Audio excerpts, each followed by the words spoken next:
कितना सुंदर है, जौने शरीर के पाए वाले देवता लोग भी तरसल, लेकिन जे पौले बा वो लोग ये शरीर की कीमत भूला जाता।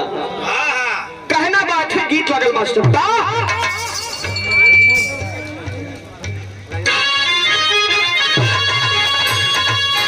बढ़ जा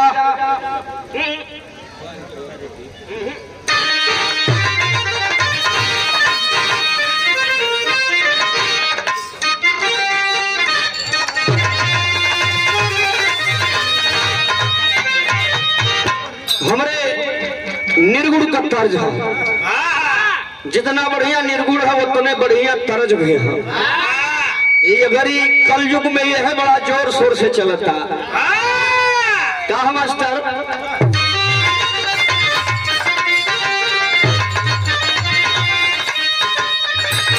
के हाई लागली पीछे से नो कमेंट नो आवाज, आराम से आनंद लीजिए, ठीक है।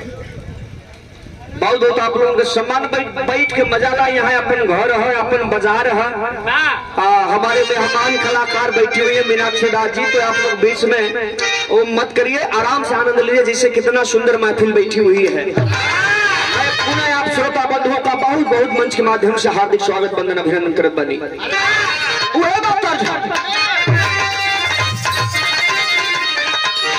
प्यार का है लगली प्यार का है, अरे दूसरे